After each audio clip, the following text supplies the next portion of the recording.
Tahukah kamu, jika Indonesia merupakan negara penghasil timah terbesar kedua di dunia dengan produksi 66.000 ton timah pada tahun 2020. Salah satu daerah penyumbang timah dari Indonesia terdapat di Provinsi Kepulauan Bangka Belitung.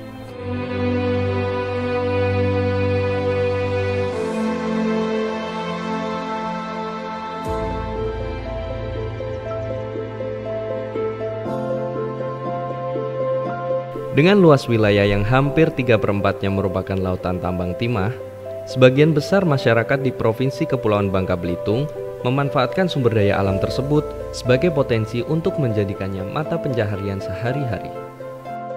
Beberapa orang bilang, area bekas tambang timah akan menjadi kawasan tandus dan kerontang. Faktanya, banyak tanah bekas tambang yang dimanfaatkan oleh masyarakat setempat.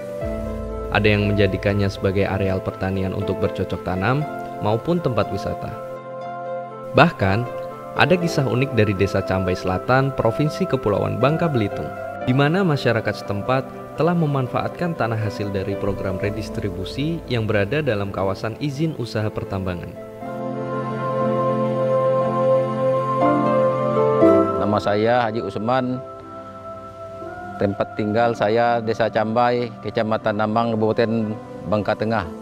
Pada waktu itu di sini hutan semua, pada waktu itu tambang.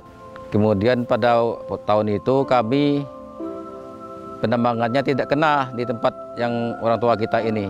Saya inisiatif untuk menanam sawit. Nah, pada waktu itu penanaman sawit kita belum ada semacam dokumen tanah.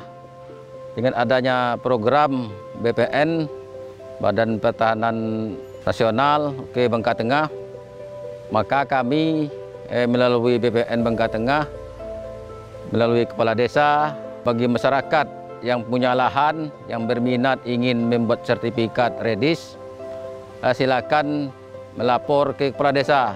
Dan akhirnya kami tahun 2020 akhir kami telah dapat sertifikat yang seperti ini.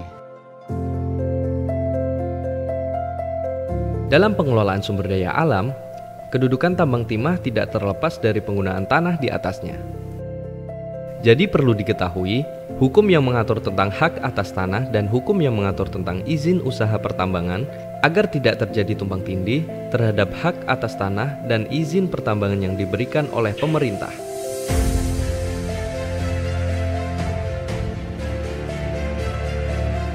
Para pemegang izin usaha pertambangan itu, izin yang dimiliki ini hanya untuk melakukan kegiatan pertambangan.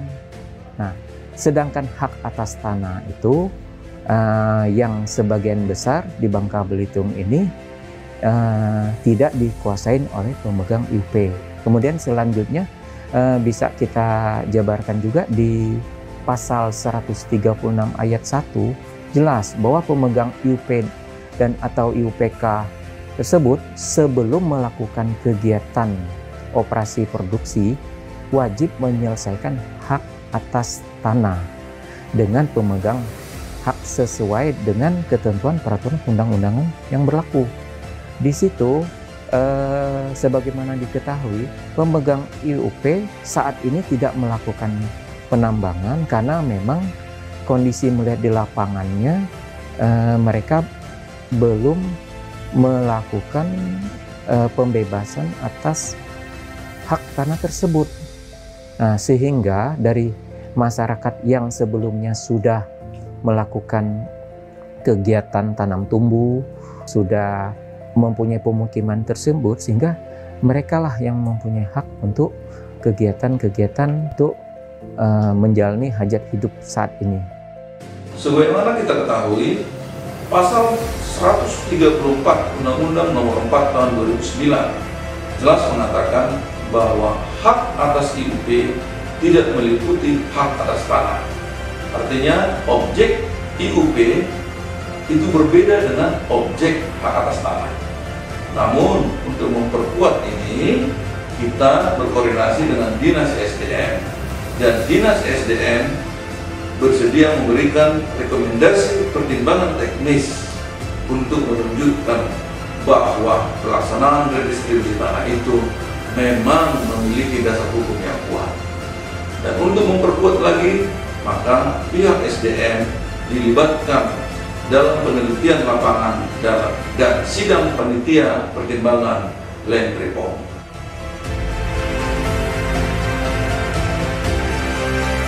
Dalam hal ini, peran pemerintah sangat dibutuhkan melalui kesepakatan antara yang memiliki hak atas tanah dan yang memiliki hak atas pertambangan.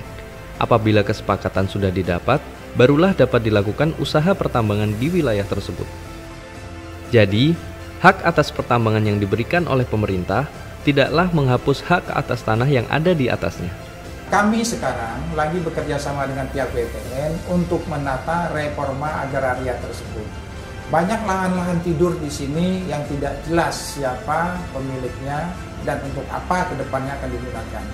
Nah, akhirnya dengan bekerja sama dengan pihak BPN, pihak pemerintah provinsi, kita menjadi tahu.